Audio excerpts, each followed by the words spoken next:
ध्रुव की बात सुनकर सबसे बड़े बुजुर्ग ने कान भरी और फिर उसके चेहरे की जानलेवा चमक को देखकर उन्होंने कहा, ध्रुव, वैसे तो मैं नहीं जानता कि अंबरदल से आए वो रहस्यमयी लोग कौन थे, लेकिन उनकी ताकत को देखकर मुझे इतना तो जरूर समझ आ गया कि वो लोग दल के मामूली मेंबर्स नहीं बल्कि ताकतवर मेंबर्स में से कोई एक थे। मैं सही कह रहा हूं ना? इस पर ध्रुव ने तुरंत महादक्ष बुजुर्ग को जवाब देते हुए कहा, अगर लीडर और कुछ लोगों को अलग कर दिया जाए तो हाँ, वो सबसे ताकतवर लोगों में से हैं। ये सुनकर बुजुर्ग ने अपना सिर हिलाते हुए कहा, मैं जानता था। वैसे देखा जाए तो तुम पहले अंबरदल इसलिए गए थे क्योंकि तुम्हें लारा से 3 साल वाली शर्त पूरी करनी थी। इसका मतलब तुम्हारी दल के ताकतवर लोगों से कोई जाति दुश्मनी नहीं थी। और तो और मेरे ख्याल से तुमने दल के ताकतवर लोगों को ज्यादा नुकसान भी नहीं पहुंचाया होगा, इसलिए अंबरदल को तुमसे नफरत तो नहीं करनी चाहिए।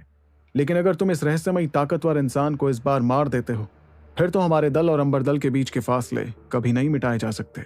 ये सुनकर ध्रुव एक पल के लिए परेशान दिखने लगा और उसने इसी परेशानी में बुजुर्ग से सवाल किया, तो महादक्ष बुजुर्ग, जरा मुझे बताइए, क्या आप चाहते हैं कि अंबरदल से हमारे रिश्ते की खातिर मैं अपने बाबा के खून के रिश्ते को नजरअंदाज कर दूं? इस पर महादक्ष बुजुर्ग ने तुरंत ध्रुव को समझाते हुए जवाब दिया, ध्रुव, तुम गलत समझ रहे हो। मैं ये बिल्कुल नहीं कह रहा हूं, बल्कि मैं तो सिर्फ तुम्हें इतना बता रहा हूं कि तुम्हारा ऐसा करने पर शौर्य दल और अंबरदल के रिश्ते पूरी तरह से खत्म हो जाएंगे।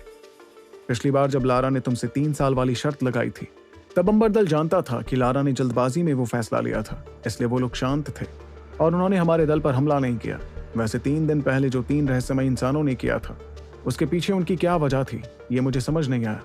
लेकिन अगर तुम अंबरदल के उस ताकतवर इंसान को मार दोगे, फिर तो अंबरदल जरूर दुश्मनी के चलते शौर्य दल पर जानलेवा हमला कर देगा। और ये कहकर मैं तुम्हें उस इंसान को मारने से रोक नहीं रहा हूँ, बल्कि सिर्फ इतना समझाना चाह रहा हूँ कि तुम ऐसे किसी तरीके के बारे में सोचो जिससे कम से कम हमारे दल के लोगों को नुकसान न पहुंचे।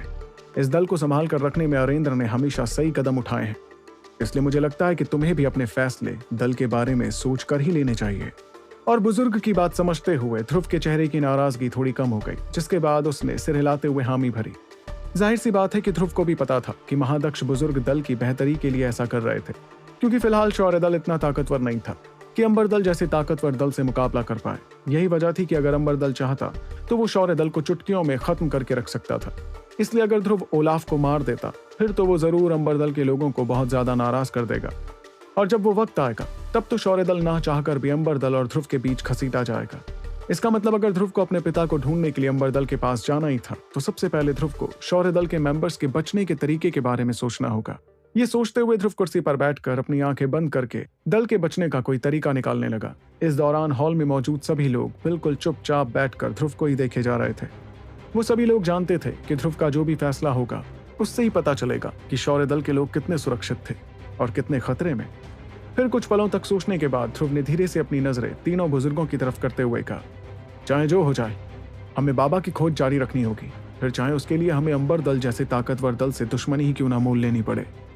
वहीं ध्रुव की बात सुनकर तीनों बुजुर्गों ने एक नजर एक दूसरे की तरफ देखा, जिसके बाद तीनों ने हैरान होकर ध्रुव से सवाल किया, और शौर्य दल का क्या होगा? ये सुनकर ध्रुव तुरंत अपनी कुर्सी से खड़ा हुआ और उसने बुजुर्गों को समझाते हुए जवाब दिया, शौर्य दल आज जिस मुकाम पर है, उसमें एक बहुत बड़ा हाथ बाबा और दादाजी का है, इसलिए किसी भी हाल में मैं उस पर आंच नहीं आने दूंगा। मैं बस आप लोगों से एक चीज पूछना चाहूंगा कि क्या आप लोग मेरी बात मानने के लिए राजी होंगे? इस पर एक पल के लिए तो तीनों बुजुर्ग थोड़े हैरान हुए, लेकिन फिर तीनों ने एक साथ जवाब देते हुए कहा, हाँ क्यों नहीं, अरेंद्र के बाद अगले लीडर तुम ही तो हो, हम तुम्हारी बात जरूर मानेंगे। तभी ध्रुव ने जवाब सुनकर कुछ सोचते हुए पलटकर दरवाजे की तरफ देखा कि वहां दल के ढेर सारे मेंबर्स खड़े होकर बातचीत सुनने की कोशिश कर रहे थे। तभी ध्रुव ने उनसे सवाल किया, और आप लोग, क्या आप लोग मेरी बात मानने के लिए तैयार हैं? ये सुनकर सभी लोगों ने तुरंत ध्रुव को जवाब दिया, हाँ, हम छोटे लीडर की बात जरूर मानेंगे। जाहिर सी बात है कि वापस आने के बाद से ध्रुव ने बहुत कम वक्त में ही शौर्य दल के मेंबर्स का दिल जीत लिया था।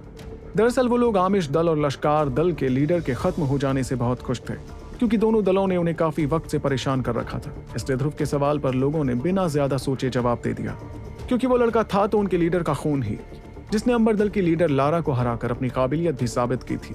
दूसरी ओर सभी की आवाज सुनकर ध्रुव ने धीरे से अपनी नजर हॉल में रखी लीडर की कुर्सी की तरफ की, जहां पहले उसके बाबा अरेंद्र शौर्य बैठा करते थे। उसके बाद ध्रुव चलते हुए उस कुर्सी पर जाकर बैठ गया और उसने पूरे हॉल में अपनी नजरें घुमाते हुए कहा, अगर ऐसा है तो फिर ठीक है, मेरा फैसला है कि मैं शौर्य दल को मैसेडोरिया से बाहर ले जाना चाहता हूँ। और ध्रुव की बात सुनते ही अचानक से दल के मेंबर्स भी हॉल के अंदर आ गए और उस भीड़ में एक अजीब सी हलचल मच गई। इसके साथ ही तीनों बुजुर्ग भी हैरानी से एक दूसरे की तरफ देखने लगे। दरअसल सभी जानते थे कि शौर्य दल के पास मैसेडोनिया में 10 से भी ज्यादा बाजार थे, और तो और इन बाजारों की कीमत कुल मिलाकर काफी ज्यादा थी। इसलिए अगर वो लोग इस तरह मैसेडोनिया से बाहर निकल जाते हैं फिर तो उन्हें बहुत ज्यादा नुकसान झेलना पड़ेगा। तभी ध्रुव ने हॉल में होते हंगामे को देखकर सभी को हाथ से इशारा कर शांत रहने को कहा। फिर जैसे ही सभी ध्रुव का इशारा देखकर शांत हुए तो ध्रुव ने उन्हें समझाते हुए आगे कहा, सभी को पता होना चाहिए कि इस दल के लीडर और मेरे पिता अरेंद्र शौर्य के लापता होने के पीछे अंबर दल का हाथ है। वैसे तो लोगों का कहना है कि अंबर दल बहुत ताकतवर है, लेकिन मैं जानता हूं कि हमारे शौर्य दल के लोग भी किसी से कम नहीं हैं। हम ऐसे ही किसी को खुद को कुचलने नहीं देंगे। अगर वो हमें कमजोर मानते हैं तो हम उन्हें ऐसा सबक सिखाएंगे कि मार्कस पर आइंदा कभी किसी कमजोर का फायदा नहीं उठाया जाएगा। और अगर हमने कुछ नहीं किया फिर तो ये बात हर जगह फैल जाएगी और लोग हमारी कमजोरी का फायदा उठाने के लिए तैयार रहेंगे। वो लोग हम पर हंसने को तैयार रहेंगे। क्या हम खड़े खड़े उन्हें ऐसा करने देंगे? आप लोग ही मुझे बताइए कि हमें अपने लीडर को बचाकर अंबर दल से दुश्मनी करनी चाहिए या फिर हमें दुम दबाकर अपने अपने घरों में घुस जाना चाहिए ताकि कोई भी आकर हमारी कमजोरी का फिर से मजाक ना बना सके। एक और रास्ता है शेर का और दूसरी तरफ रास्ता है गीदड़ का। अब आप ही बताइए, इस शौर्य दल ने शेर पैदा किए हैं या फिर गीदड़? ये सुनकर दल के मेंबर्स में से एक लड़की की तेज आवाज सुनाई दी, हमें किसी भी हाल में लीडर को बचाना होगा। ये दल शेरों का दल है, गीदड़ों का नहीं। ये आवाज थी रूबी की, जिसका चेहरा चीखने की वजह से लाल हो गया था। वहीं उस छोटी लड़की को ऐसा कहता देख दल के कुछ और लोगों ने भी आवाजें भरी, हाँ ये बिल्कुल ठीक कह रही है, हमें दल के लीडर को बचाना होगा। उन्होंने हम लोगों को बचाने के लिए ही खुद को खतरे में डाला है। इतने में किसी और मेंबर ने भी आगे आते हुए अपनी भारी आवाज में कहा, तो क्या हुआ अगर हमें अंबर दल को दुश्मन बनाना पड़े? हम लोगों ने कभी भी उन्हें कुछ नहीं किया, लेकिन उसके बावजूद उन लोगों ने हमारे दल को इतना नुकसान पहुंचाया। यहां तक कि हम शायद खत्म होने की कगार पर भी आ जाते अगर छोटे लीडर वक्त पर नहीं आते। इसलिए छोटे लीडर आप बिल्कुल फिक्र मत कीजिए, हम लोग आपके हर कदम पर आपके साथ हैं। और उस हट्टे कट्टे आदमी के ऐसा कहते ही ध्रुव का साथ देने वालों की होड़ लग गई। एक के बाद एक सभी लोग अपनी मुट्ठियां कसते हुए गुस्से के साथ हॉल में चिल्लाते हुए दिखाई देने लगे। जाहिर सी बात है कि इतने वक्त से चुप रहने के बाद अब सबका खून खौलने लगा था और अब वो अपने दल को बेइज्जत होते हुए नहीं देखना चाहते थे, बल्कि वो तो इस हद तक जाने को तैयार हो गए थे कि उन्हें फर्क भी नहीं पड़ता था कि शायद इज्जत वापस करने के लिए उन्हें साम्राज्य के सबसे ताकतवर दल को अपना दुश्मन बनाना पड़े। तभी हॉल में मौजूद मेंबर्स का हौसला देखकर सबसे बड़े बुजुर्ग ने ध्रुव की तरफ देखते हुए उससे कहा, ध्रुव, अब जो सभी लोग तुम्हारी बात मानने को राजी हो गए हैं तो तुम अपने प्लान के बारे में क्यों नहीं बात करते? इस पर ध्रुव ने एक नजर हॉल में मौजूद सभी लोगों को देखकर बुजुर्ग को जवाब देते हुए कहा, मेरा प्लान यह है कि मैं शौर्य दल के सभी मेंबर्स को मैसेडोनिया से धीरे धीरे बाहर भेजना चाहता हूँ। उसके बाद वो सभी लोग साम्राज्य के पश्चिमी इलाके की तरफ रुख करेंगे। वहां पर अंबर दल की ताकत बाकी जगहों के मुकाबले कमजोर है, और तो और मेरे दोनों बड़े भाई विराट और रक्षित भी काफी ताकतवर हो गए हैं। इसलिए मैं दल के लोगों को उनके पास भेजकर शौर्य दल पर मंडराते अंबर दल के खतरे को पूरी तरह से मिटा देना चाहता हूँ। वहीं ध्रुव की बात सुनते ही एक पल के लिए तो बुजुर्ग काफी हैरान हो गए और उन्होंने इसी हैरानी में कहा, क्या साम्राज्य के पश्चिमी इलाके में? लेकिन वो इलाका तो यहाँ से बहुत दूर है। इस पर ध्रुव ने अपना सिर हिलाते हुए बुजुर्ग को जवाब दिया, हाँ मैं जानता हूँ कि टाइगर डेजर्ट यहाँ से काफी दूर है, लेकिन यही वजह है कि अंबर दल का दबदबा वहां पर ज्यादा नहीं है, क्योंकि अगर हम किसी और जगह पर गए तो कोई ना कोई हमारे लोगों की खबर अंबर दल को दे देगा और ऐसे में हम मुसीबत में पड़ सकते हैं। हम जो कदम अब उठाने वाले हैं उस हिसाब से आगे जाकर अंबर दल से हमारे रिश्ते बिल्कुल अच्छे नहीं रहेंगे, इसलिए हमें पहले से इस चीज की तैयारी करके रखनी चाहिए। महादक्ष बुजुर्ग, आज से शौर्य दल के मामलों का आप ख्याल रखेंगे। हम सारी खास और जरूरी चीजें इकट्ठा कर लेंगे। रही बात हमारे 10 से भी ज्यादा बाजारों की, तो हम उनकी देखरेख दरबार नीलामी घर को सौंप देंगे। उसके बाद उन बाजारों में जो भी मुनाफा होगा उस पर आधा हक हमारा होगा और आधा दरबार नीलामी घर का। इसके अलावा दरबार परिवार से जितना अच्छा मेरा रिश्ता है उस हिसाब से तो मुझे नहीं लगता कि वो हमारे बारे में किसी से भी कुछ भी कहेंगे। ये सुनकर महादक्ष बुजुर्ग ने अपना सिर हिलाकर हामी भरते हुए ध्रुव से कहा, ठीक है, अब बताओ कि हमें शुरुआत कब से करनी होगी? इस पर ध्रुव ने ज्यादा ना सोचकर तुरंत फैसला लेते हुए कहा, मेरे ख्याल से हमें इस मामले में ज्यादा देरी करना अच्छा नहीं होगा, इसलिए हम आज रात ही टुकड़ों में निकलना शुरू करते हैं। सबसे पहले दल के वो लोग रवाना होंगे जो सबसे कमजोर हैं। उनके साथ दल के ऐसे कुछ ताकतवर लोग भी होने चाहिए जो उनकी रक्षा कर सके। हम सब अब सीधे पैंजर शहर में मिलेंगे। वहां पहुंचकर आप लोग सीधे फौलाद योद्धा टोली को ढूंढकर वहां पहुंच जाइएगा। इसके साथ ही मैं कुछ बचे खुचे मेंबर्स के साथ आमिश और लश्कार दल के बाकी लोगों पर हमला करूंगा, जिससे सभी का ध्यान सिर्फ मुझ पर ही होगा। इस दौरान मुझे आप तीनों बुजुर्गों की मदद चाहिए होगी, क्योंकि लोगों को टुकड़ी में इस शहर से बाहर भेजने की जिम्मेदारी मैं आप लोगों को सौंपता हूँ। और ध्रुव की बात सुनकर तीनों बुजुर्गों ने हामी भरते हुए अपना सिर हिलाया।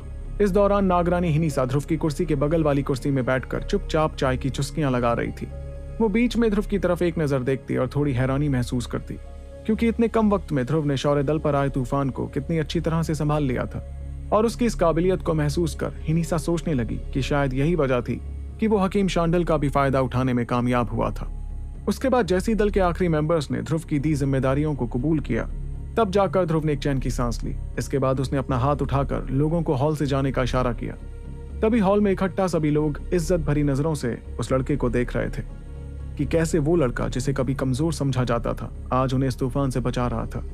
फिर जैसे ही दल के सभी लोग हॉल से बाहर हुए तो ध्रुव ने बगल में रखे चाय के प्याले को मुंह तक लाकर उसमें से चाय पीनी शुरू की।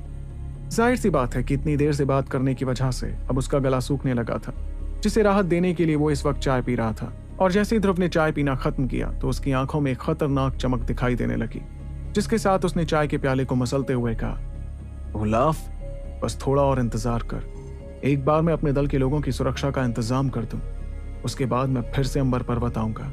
लेकिन इस बार तेरी जान लेने से मुझे कोई भी शक्ति नहीं रोक सकती। ये ध्रुव शौर्य का वादा रहा। तो क्या होगा जब ध्रुव वापस जाएगा अंबर पर्वत पर, और कैसे निपटेगा वो अरसलान से जो उलाफ को बचाने के लिए तैयार रहेगा? ये जानने के लिए आपको सुनना होगा the one and only RJ Revansh के साथ सुपर योद्धा।